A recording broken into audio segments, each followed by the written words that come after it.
Hello friends, welcome to my YouTube channel GDS GK classes. साथियों, जैसा कि हमने बताया था कि डेली आपको CISF ट्रेड्समैन के लिए जो वैकेंसी आई 1100 कुछ पोस्ट पे, इसके लिए हिंदी ग्रामर और स्टैटिक जीके की क्लास स्टार्ट की गई, जिसमें आपको टॉप 20 हिंदी के और टॉप 20 जीके के क्वेश्चन कराए जाएंगे। तो डेली आप हमारे साथ सुबह के 11 बजे जुड़िएगा और डेली आपको ये वीडियो दी जाएगी। ठीक है, तो चलिए स्टार्ट करेंगे। सबसे पहले सामान्य हिंदी के प्रश्नों को सॉल्व करेंगे, उसके बाद आपके स्टैटिक जीके के क्वेश्चन को सॉल्व करेंगे। तो वीडियो अच्छी लगी तो वीडियो को लाइक करिएगा, कमेंट करिएगा, चैनल को सपोर्ट करिएगा। फर्स्ट क्वेश्चन है आपके सामने कि हिंदी में ध्वनियाँ कितने प्रकार की होती हैं।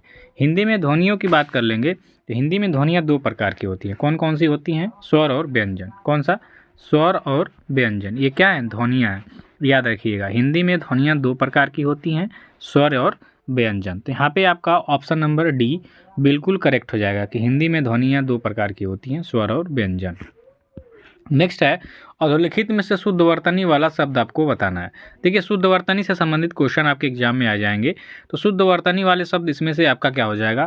तो इसमें जो आपका दिख रहा है बाजार, ये आपका शुद्ध वर्तनी वाला शब्द है। तो यहाँ पे आपका ऑप्शन नंबर जो ए है ये बिल्कुल करेक्ट हो जाएगा कि इसमें आप देखेंगे शुद्ध वर्तनी वाला शब्द, तो ये आपका बाजार है। ठीक है, तो ये ऑप्शन करेंगे। इसके बाद आपका नेक्स्ट क्वेश्चन है कि शुद्ध वर्तनी का चयन करिए। यहाँ भी आपको शुद्ध वर्तनी का चयन करना है।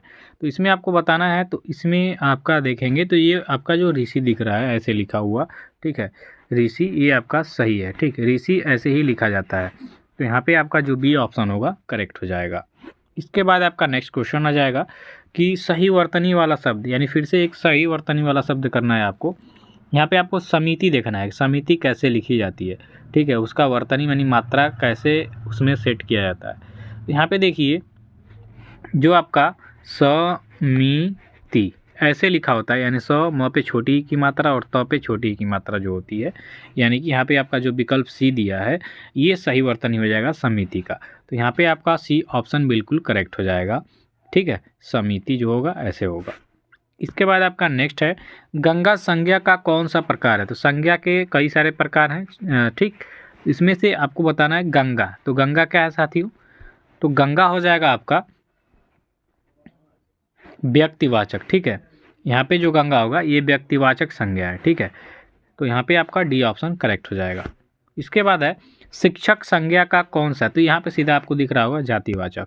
ठीक, क्योंकि शिक्षक क्या हो जाएगा आपका जाति से संबंधित। शिक्षक जब हम कहेंगे तो इसमें जो भी पढ़ाने वाले हैं सभी लोग आ जाएंगे। तो शिक्षक एक जाति को संबोधित करता है। ठीक, तो जाति विशेष को, जैसे शिक्षक हो गया, ठीक है, सेना हो गया, सेना को हम कहेंगे तो सेना भी आपका हो जाएगा ना, सेना में बहुत सारे लोग हो जाएंगे। तो शिक्षक संज्ञा का जातिवाचक प्रकार है। तो यहाँ पे आपका सी ऑप्शन करेक्ट हो जाएगा। इसके बाद है, चांदनी चौक में कौन सी संज्ञा है। तो चांदनी चौक में, चांदनी सेना में तो हमको लग रहा है कि वो हो जाएगा ना, क्या बोलते हैं, सेना तो दूसरा हो जाएगा, वो नहीं होगा जातिवाचक। लड़का हो जाएगा जातिवाचक, लड़की हो जाएगा जातिवाचक। ठीक है, चांदनी चौक में पूछ रहा है कौन सी संज्ञा हो जाएगी। तो चांदनी चौक में हो जाएगी आपकी व्यक्तिवाचक संज्ञा। यहाँ पे आपका जो ऑप्शन बी है ये करेक्ट हो जाएगा कि चांदनी चौक जो है इसमें आपका हो जाएगा व्यक्तिवाचक संज्ञा। तो यहाँ पे आप विकल्प बी को सही करेंगे। इसके बाद आपका नेक्स्ट क्वेश्चन है कि पुरुषवाचक सर्वनाम के कितने भेद होते हैं। ऐसे क्वेश्चन आपके एग्जाम में आ जाएंगे और ये काफ़ी ज़्यादा इंपॉर्टेंट होते हैं। तो पुरुषवाचक सर्वनाम के यहाँ पे भेद पूछ दिया है। तो पुरुषवाचक सर्वनाम के भेद होते हैं 3। तो यहाँ पे आपका ऑप्शन नंबर ए बिल्कुल करेक्ट हो जाएगा कि जो पुरुषवाचक सर्वनाम है इसके भेद होते हैं 3। ठीक है, तो यहाँ पे आप विकल्प ए का चयन करेंगे। इसके बाद आप आगे बढ़ेंगे कि माँ सुबह नाश्ता बनाती है, इनमें कौन सा क्रिया विशेषण लगा हुआ है। तो माँ सुबह नाश्ता बनाती है, इसमें कालवाचक। ठीक है, देखिए जब समय आता है जिस चीज़ में तो वो आपका कालवाचक में आ जाएगा। ठीक है, तो यहाँ पे माँ सुबह, सुबह क्या है, समय को दर्शा रहा है। तो माँ सुबह नाश्ता बना रही है, तो सुबह में बना रही है यानी समय को दर्शा रहा है। तो जब समय को दर्शा रहा है तो ये किस वाचक में आ जाता है? कालवाचक में। ठीक है, तो यहाँ पे ऑप्शन सी हो जाएगा। इसके बाद है कि निम्नलिखित में से कौन सा शब्द पुल्लिंग है। अब यहाँ पे स्त्रीलिंग, पुल्लिंग, नपुंसक लिंग जो होता है उसको छांटना है। स्त्रीलिंग, तो इसमें आप देखेंगे जो व्यय हो जाएगा ये आपका हो जाएगा इसमें पुल्लिंग शब्द। तो यहाँ पे आपका ऑप्शन नंबर डी बिल्कुल करेक्ट हो जाएगा। ठीक है, चलिए इसके बाद है कि निम्नलिखित में कौन सा शब्द तत्सम, तत्सम और तद्भव आपने नाम सुना होगा। ठीक है, तत्सम संस्कृत वाला, तद्भव। ठीक है, तो इसमें से तत्सम कौन सा हो जाएगा? तो इसमें जो आपका गोपाल है ये आपका तत्सम हो जाएगा, यहाँ पे आपका सी ऑप्शन होगा। विज्ञान शब्द में कौन सा उपसर्ग, उपसर्ग और प्रत्यय आपने पढ़ा होगा, उपसर्ग मतलब पहले और प्रत्यय मतलब बाद में, ठीक है। तो उपसर्ग पूछ रहा है विज्ञान शब्द में कौन सा उपसर्ग हो जाएगा, ठीक। तो विज्ञान में हो जाएगा आपका वी हो जाएगा उपसर्ग, तो यहाँ पे आपका बी ऑप्शन करेक्ट होगा। नेक्स्ट क्वेश्चन आप देखेंगे कि परिवार शब्द में कौन सा उपसर्ग होगा। तो परिवार शब्द में उपसर्ग जो हो जाएगा उसका नाम हो जाएगा परि। मैंने पहले ही बताया उपसर्ग मतलब क्या होता है पहले, ठीक है, और प्रत्यय मतलब क्या होता है बाद में। तो यहाँ पे परिवार शब्द में जो उपसर्ग लगा हुआ है ये आपका परि हो जाएगा, तो यहाँ पे आपका विकल्प डी करेक्ट हो जाएगा। नेक्स्ट है अनुराग का विलोम, यहाँ पे अब विलोम पूछ रहा है, तो अनुराग का विलोम आप देखेंगे तो अनुराग का विलोम हो जाएगा विराग। तो यहाँ पे आपका ऑप्शन नंबर ए करेक्ट हो जाएगा कि जो अनुराग है इसका विलोम क्या होता है साथियों, इसका विलोम होता है विराग। तो यहाँ पे ए ऑप्शन करेक्ट हो जाएगा। अनिवार्य का विलोम शब्द क्या हो जाएगा, तो अनिवार्य का विलोम आप देखेंगे तो अनिवार्य का विलोम हो जाएगा वैकल्पिक। यहाँ पे आप सी ऑप्शन करेक्ट करेंगे कि अनिवार्य का जो विलोम शब्द है ये आपका हो जाएगा वैकल्पिक। इसके बाद आप देखेंगे कि इनमें से कौन सा शब्द उदय का विलोम है। यहाँ पे आपको उदय का विलोम, उदय मतलब उगता है तो अस्त मतलब डूब गया, ठीक है, डूबना अलग हो जाएगा, उदय का अस्त होता है, ठीक है, उदय का क्या होगा अस्त, उदय का विलोम क्या हो जाएगा अस्त। तो यहाँ पे आपका जो बी ऑप्शन है ये करेक्ट हो जाएगा। इसके बाद अनिल का पर्यायवाची शब्द आपको बताना है। तो अनिल किसका, देखिए विलोम और पर्यायवाची से आपके एग्जाम में जाहिर सी बात है क्वेश्चन आएंगे, और टॉपिक भी दिया है मैंने आपको, जो सबसे पहले वीडियो बताई थी उसमें आपको सिलेबस भी बता दिया था, ठीक है। तो जो अनिल का पर्यायवाची हो जाएगा वो हो जाएगा आपका पवन। तो यहाँ पे आपका जो ए ऑप्शन है ये बिल्कुल करेक्ट हो जाएगा कि अनिल शब्द का पर्यायवाची होता है पवन। इसके बाद हम आगे के क्वेश्चन को देखेंगे कि कपड़ा शब्द का पर्यायवाची शब्द नहीं है। तो इसमें से आपको बताना है कि कपड़ा शब्द का पर्यायवाची शब्द कौन सा नहीं होगा।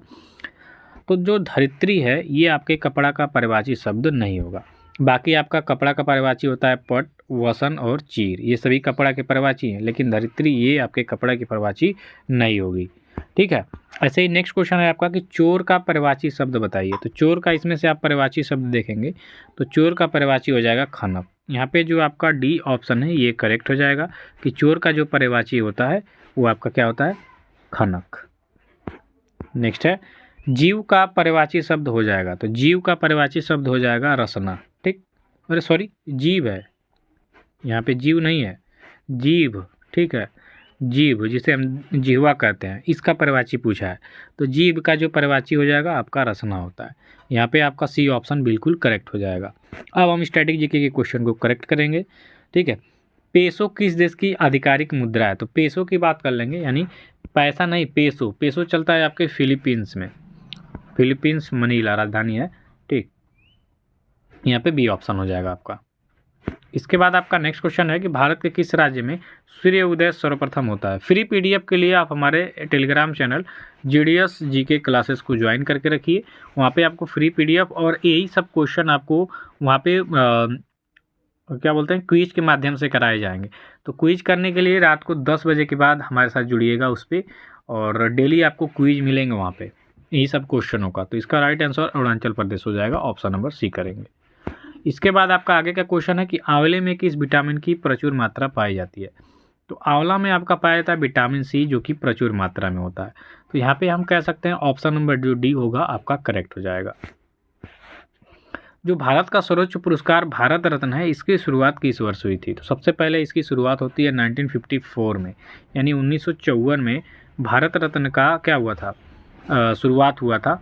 और सबसे पहले सी.वी. रमन, सी राजगोपालाचारी, ठीक है, इन्हीं लोगों को मिला था, और सर्वपल्ली राधाकृष्णन को सबसे पहले 3 लोगों को मिला था। इसके बाद है ग्वालियर किस नदी के तट पर बसा हुआ है। तो ग्वालियर की बात करेंगे तो ग्वालियर आपका बसा हुआ है चंबल नदी के किनारे पे। तो यहाँ पे आपका ऑप्शन बी करेक्ट हो जाएगा। नेक्स्ट करेंगे क्षेत्रफल के अनुसार विश्व का सबसे बड़ा देश कौन सा हो जाएगा। तो ये आपका रूस हो जाएगा, ठीक है। यहाँ पे आपका जो सी ऑप्शन है ये बिल्कुल करेक्ट हो जाएगा। आगे का प्रश्न है कि मूत्र में कौन सा अम्ल पाया जाता है। तो मूत्र में पाया जाता है यूरिक एसिड, यानी कि यूरिक अम्ल। यहाँ पे आपका जो डी ऑप्शन होगा ये करेक्ट हो जाएगा। इसके बाद है अर्थशास्त्र शब्द की उत्पत्ति किस भाषा से हुई है। तो यहाँ पे इकोनॉमी जो शब्द है ये आया है आपके ग्रीक भाषा से। तो हम यहाँ पे जो सी ऑप्शन है इसको सही करेंगे। जो अर्थशास्त्र यानी कि इकोनॉमी है ये आपकी किस भाषा से आई है, ग्रीक भाषा से। इसके बाद है केंद्रीय उत्पादन शुल्क दिवस किस तिथि को मनाया जाता है? तो केंद्रीय उत्पादन शुल्क दिवस मनाया जाता है आपका 24 फरवरी को। यहाँ पे आपका डी ऑप्शन करेक्ट हो जाएगा। भारत का कौन सा शहर महलों का शहर कहा जाता है? महलों का शहर कहा जाता है आपके कोलकाता को। यहाँ पे आपका हो जाएगा बी ऑप्शन बिल्कुल राइट।